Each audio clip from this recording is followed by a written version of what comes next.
Guillermo del Toro's overlooked 2022 movie, with a 96% RT score, tells you how different his Frankenstein will be.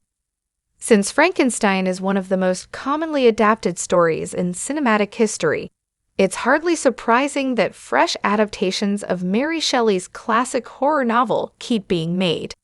Later in 2025, however, there will be not one but two new iterations of this seminal work.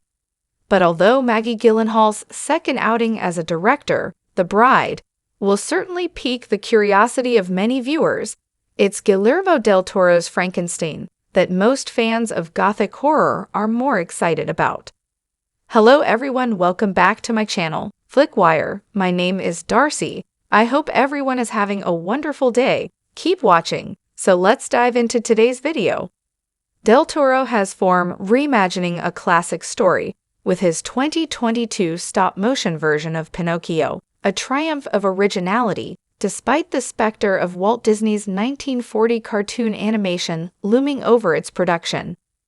Yet with his Netflix-backed Frankenstein movie, Del Toro faces an even bigger challenge, setting his adaptation of the story apart from the rest, not least because there are so many other versions to compare it with. The one he'll always be judged against, though, is James Whale's 1931 adaptation, featuring Boris Karloff as Frankenstein's monster. This movie was the first Frankenstein to feature sound, and is widely considered a landmark moment in the development of both horror and sci-fi cinema. Don't expect Del Toro's Frankenstein to be a remake of the classic movie. Guillermo del Toro is known to be a big fan of Whale's movie, to the extent that he has a 7-foot model of Karloff as the monster hanging in his house. Still, it's not this Frankenstein that he's adapting for his latest project. The director is going even further back in time for inspiration, to the original source material itself. To this day, nobody has made the book, Del Toro told Den of Geek in 2016, referring to Shelley's novel. But the book became my Bible. It's the book's message about the grief, loneliness, and guilt which necessarily come with consciousness that Del Toro seemingly wants to convey. Mary Shelley's 1818 novel Frankenstein, or the modern Prometheus, has a very different plot from its most famous movie adaptations, with 3 different narrative perspectives, including the monsters. Unlike the brute with an abnormal brain, played by Karloff, Shelley's monster is intelligent, self-aware, and capable of complex emotions. This version of Frankenstein's grotesque 8-foot creation has proved impossible to bring to the big screen so far, as horror director Robert Eggers has recently attested to. Despite Eggers' own failure to make a movie adaptation of Frankenstein, though he and others in the movie industry are putting their faith in Del Toro, adapting Shelley's novel in full for the first time. Armed with an additional century of cinematic technology since Whale's Frankenstein, there's every chance that the Pinocchio director will make a success of his upcoming project. Guillermo del Toro's Pinocchio shows how different his Frankenstein will be.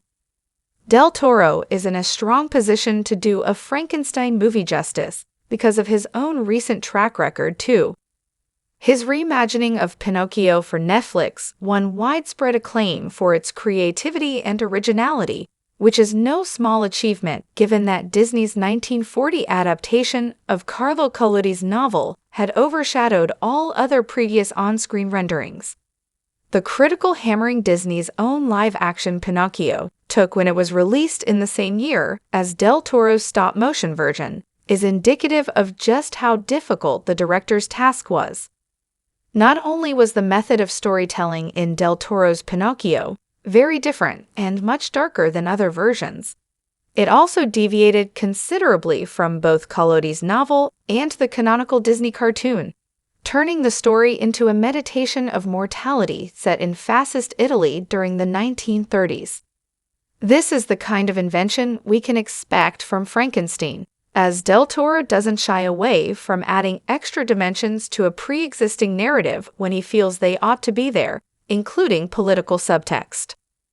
The 1931 Frankenstein will be difficult to top, but Del Toro's film sounds exciting. At the same time, Del Toro is wise not to adhere too closely to the 1931 version of Frankenstein, because, for many horror fans, this will always be the definitive version. It contains Boris Karloff's greatest monster movie role, which is commonly described as the greatest performance as Frankenstein's monster by any actor. Karloff's sympathetic and multifaceted portrayal of the monster was revolutionary in cinema and the time, and laid the groundwork for other seminal classics such as King Kong in the years that followed.